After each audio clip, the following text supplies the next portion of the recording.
Hello mga ka-caregivers! This is Wella from Group 3. Welcome back to my presentation. So for today's video, the first part of our report is about organizational standards, policies, and procedures. Ang topic po nito ay may kinalaman sa tamang pagtulog ng mga bata.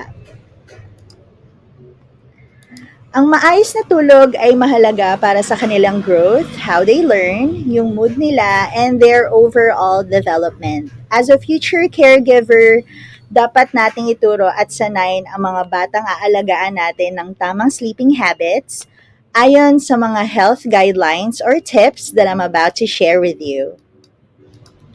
Ang primary goal ng mga policies na ito ay mapanatili ang kalusugan at magandang routine ng mga bata mula sa pagtulog hanggang sa paggising nila. Kapag sapat ang tulog, mas may energy sila, mas masaya at mas madali silang matuto. And here are the tips to improve children's sleep. So first, let's start with a bedtime routine. Ang routine na ito ay nakatutulong para maging handa ang katawan ng mga bata na magpahinga, and these are some samples for bedtime routine. Para sa mga bata, pwede mag-start sila by drinking milk to help them fall asleep later on, and then yung kanilang healthy hygiene by brushing their teeth, giving them warm bath, then story time, you can read the Bible with them, and then they can write their reflections sa nabasa nila. Pwede rin kayong magkaroon ng short stories or maikling chikahan or kwentuhan on what happened on their day, and then the time to relax para magkaroon sila, and mahalaga yung magkaroon sila ng tahimik na oras bago matulog. And then second is their time to relax. So as I've mentioned before bedtime, para maiwasan ang paggamit ng gadgets o panonood ng TV bago matulog. Mas mainam kung magbasa ng libro, like yung pagbabasa ng Bible nga, or makinig ng soft music upang makapag-relax yung mind and body nila. And then third, yung regular sleep and wake times, kailangan maging consistent din. Dapat magkaroon ng regular na oras ng pagtulog at paggising. Kailangan pareho ang oras ng tulog at gising nila kahit weekends. Ito ay para maging consistent ang body clock nila. We have to really set boundaries and be consistent. Kasi tayo ng matatanda, 'di ba? Nasisira din yung body clock natin. Paano pa kaya yung mga bata pag hindi tama yung oras ng pagtulog palagi? And then fourth, short and early naps. Kung kailangan pa ng nap sa tanghali, dapat ito ay maigsi lang and maaga sa araw upang hindi makaapekto sa tulog sa gabi. Kasi kung masyado namang late yung pagtulog nila sa hapon, like for example 4 p.m. or 5 p.m., baka mahirapan na silang matulog sa gabi. And for fifth, safe and comfortable environment. So, we need to make sure na ligtas at komportable ang pakiramdam ng bata sa gabi, iwasan ang nakakatakot na palabas at maaaring gumamit ng night light kung natatakot sila sa full black na room. Para din makaiwas sa takot, encourage them to always pray. And then six, quiet and dim light na room. Ang kwarto ay dapat tahimik at madilim. Iwasan ng blue light mula sa cellphone. So, from the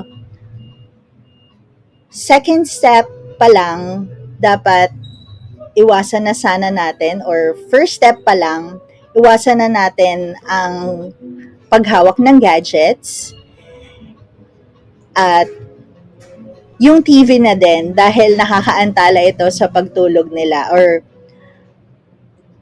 patayin ang mga gadgets 1 oras bago matulog. Pwede naman po yun. And then seventh, avoid checking the clock.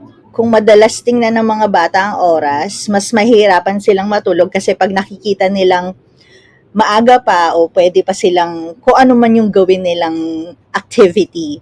So, mas mabuti kung ilayo sila sa orasan o ilayo ang orasan sa kama nila or sa room.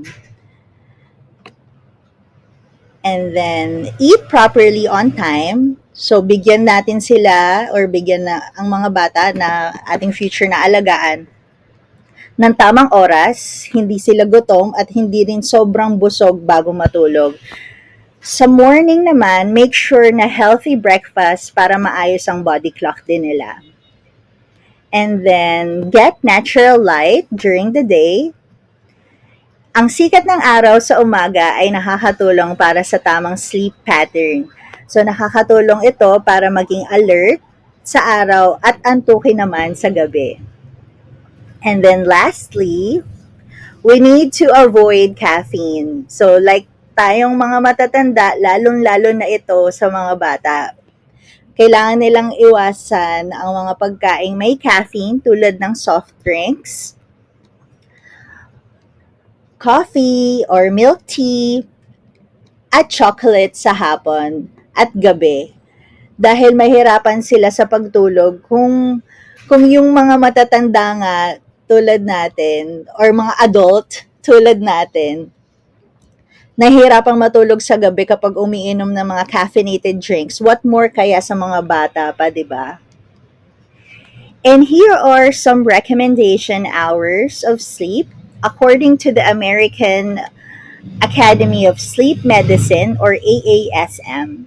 And then later on, the next presenter will discuss further about these recommended sleeping hours and why sleep is important for children at the certain age. And before I end my presentation, I want to leave a nighttime prayer for your kids and the kids or future kids na ating aalagaan.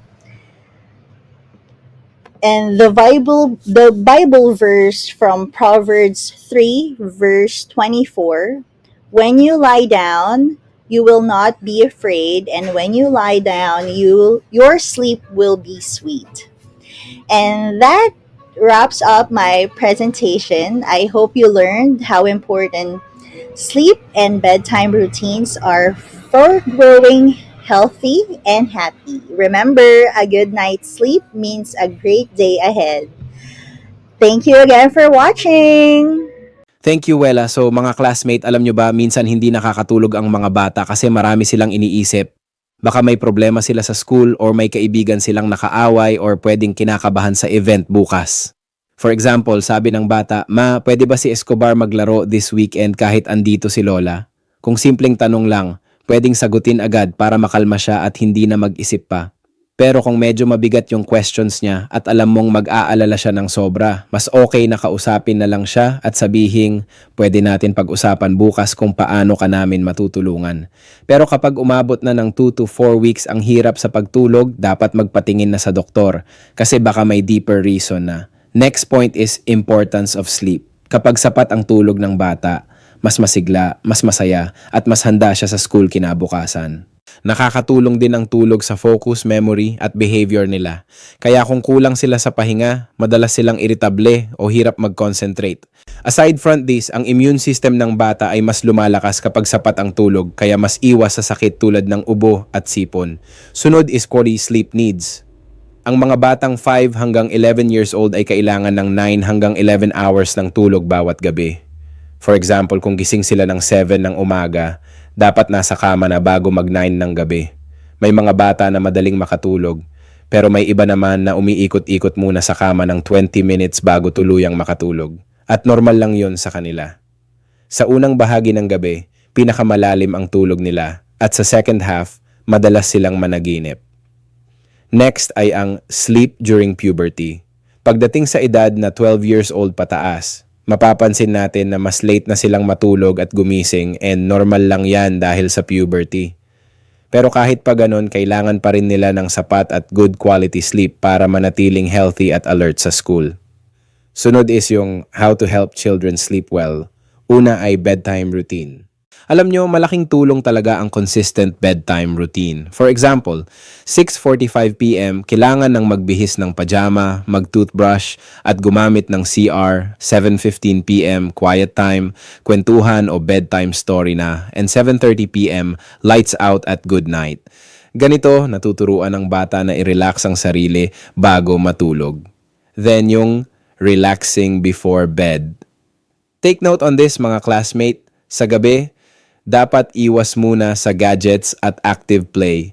Mas maganda kung magbasa ng libro, makinig ng soft music, o maligo ng maligamgam na tubig bago matulog. Nakakatulong ito para mas kumalma ang isip nila. Tapos we have the good sleep habits, para mas mahimbing ang tulog ng mga bata. First, panatilihin ang regular na oras ng tulog at gising kahit weekend. Second, iwas gadgets 1 oras bago matulog. Third, dapat tahimik, madilim at presko ang kwarto. Fourth, magpaaraw sa umaga. Nakakatulong ito para ma-regulate ang body clock. At last, syempre, iwas caffeine sa soft drinks, tea o chocolate. Kung sinubukan na lahat ng ito pero hirap pa rin matulog, mas mabuting kumonsulta sa doktor. At tandaan, huwag basta magbigay ng sleeping pills kung walang payo ng doktor. At ang last sa aking report ay ang common sleep problems. Una ay bedwetting, sa Tagalog ay pag-ihi sa kama. Alam natin na normal lang na may mga batang umiihi sa kama habang tulog kasi hindi pa sila nagigising kapag naiihi sila. Kadalasan, nawawala ito habang lumalaki. Pero kung 7 hanggang 8 taong gulang na at madalas pa rin, lalo na kung nahihiya na ang bata, magandang ipacheck sa doktor. Second is obstructive sleep apnea. Ito naman ay kapag humihinto minsan ang paghinga habang tulog ang bata. Mapapansin mo na humihilik siya o parang hirap huminga tapos antukin sa umaga. Kapag ganito, kailangan na talaga ng medical check-up. Then yung mga nightmares. Ang night terrors ay kapag biglang sumisigaw o umiiyak ang bata habang tulog, pero hindi niya ito maalala sa umaga. Karaniwang nangyayari ito sa unang bahagi ng gabi. Ang nightmares naman ay masamang panaginip na nagigising ang bata, madalas sa second half of the night. Tapos meron ding sleep talking and sleepwalking. Marami ring bata ang nagsasalita o naglalakad habang tulog. Ito ay normal, lalo na kung excited or stressed sila. Wala dapat ikabahala kasi karaniwang nawawala ito pag teenager na. Tsaka teeth grinding and thumb sucking.